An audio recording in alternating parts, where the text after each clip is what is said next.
Bismillahirrahmanirrahim. Assalamualaikum warahmatullahi wabarakatuh. Halo teman-teman semua. Di sini kami dari kelompok 7 akan membahas mengenai pembahasan dan kesimpulan teknik penulisan ilmiah. Nah, kelompok 7 sendiri terdiri dari 1. Apriana Putri, 2. Dini Rahmawati, yang ketiga Maulida Wahdatunisa, dan yang keempat Ariano Fialda. Pertama yaitu pembahasan. Pengertian pembahasan yaitu penelitian yang berhubungan secara erat dengan bagian kerangka berpikir sistematika penulisan dan pertanyaan penulis. Yang pertama yaitu pembahasan.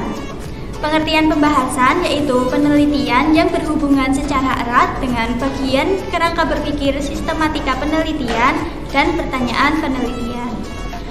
Pertanyaan adalah membahas jawaban pertanyaan penelitian. Kemudian pembahasan penelitian adalah jawaban pertanyaan dari penelitian. Bagian ini menyajikan 3 hal, yakni kerangka berpikir, sistematika penulisan, dan pembahasan penelitian. Kemudian akan dilanjutkan oleh Apriana.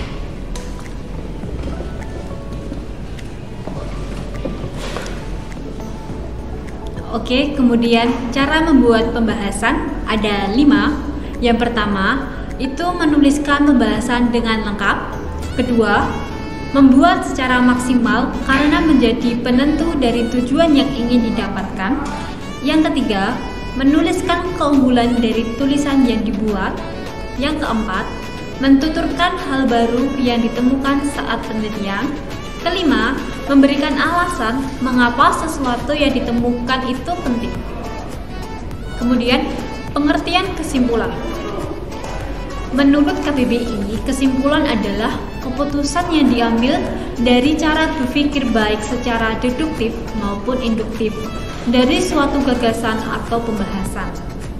Pengertian kesimpulan secara umum adalah pernyataan ringkasan yang diambil dari suatu analisis, pembahasan suatu cerita, atau hasil pembahasan suatu pembicaraan. Baik, kemudian akan dilanjutkan oleh Saudari Dini.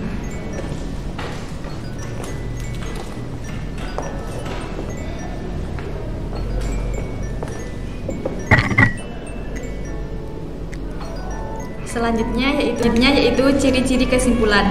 Yang pertama, sederhana, singkat, dan jelas. Kemudian pesan dapat tersampaikan.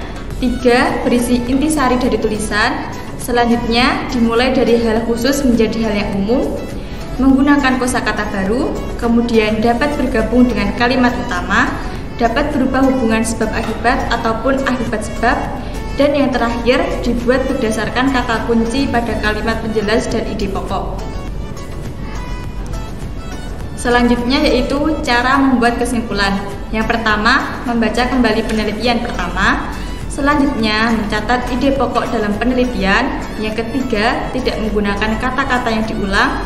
Selanjutnya, menggunakan teknik pengambilan kesimpulan, menuliskan opini terkait permasalahan yang ada, kemudian mengungkap keterbatasan, dan yang terakhir, tempatkan diri sebagai seorang pembaca. Selanjutnya adalah kesalahan dalam membuat kesimpulan. Yang pertama, menggunakan bahasa yang bertele-tele. Yang kedua, mengemukakan penjelasan yang tidak ada dalam pembahasan. Yang ketiga, menuliskan data berupa statistik. Mungkin itu presentasi dari kelompok kami. Saya kembalikan kepada moderator.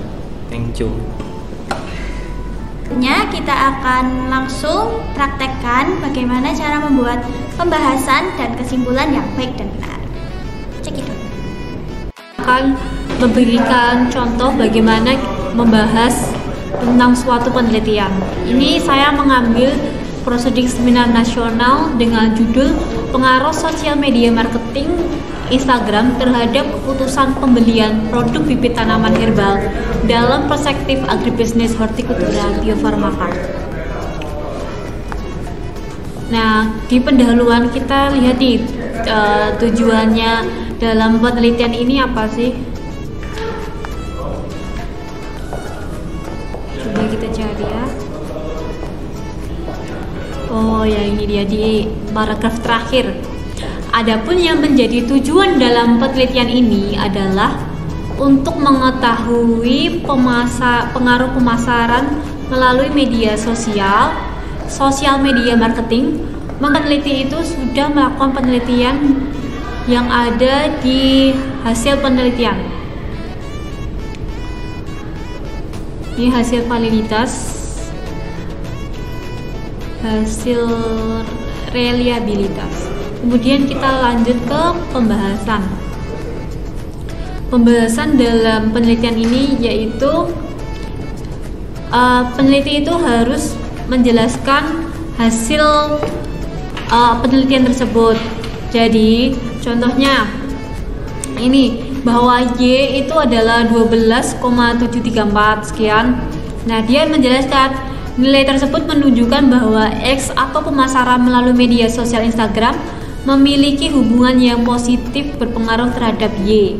Nah, Y itu adalah keputusan pembelian konsumen bibit. Kemudian peneliti itu harus membahas secara lengkap.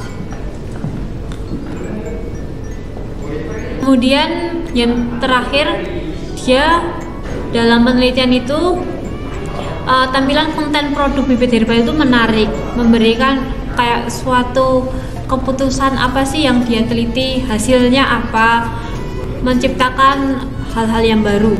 Ya, fitur sharing yang digunakan secara aktif, keunggulan yang ditawarkan, caption yang jelas dan rinci, serta manfaat produk yang ditawarkan mempengaruhi keputusan konsumen secara signifikan. Sehingga hal ini menjadi peluang bagi pelaku usaha untuk memasarkan produknya melalui media Instagram. Selanjutnya, untuk membuat kesimpulan, yang pertama-tama kita membaca hasil dan pembahasan dari penelitian. Selanjutnya kita mencari intisari atau inti dari hasil penelitian yang hasil apa coy? Oke, pertama kita menentukan menentukan ini kan. Selanjutnya yaitu membuat kesimpulan. Yang pertama kita membaca kembali hasil penelitian dan juga pembahasan. Kemudian kita mencari intisari dari penelitian yang kita lakukan. Kemudian kita tuangkan ke kesimpulan. Jadi pada intinya kesimpulan adalah intisari atau intisari dari penelitian yang kita lakukan. Nah, demikian presentasi dari kelompok 7. Sekian. Terima kasih. Assalamualaikum warahmatullahi wabarakatuh.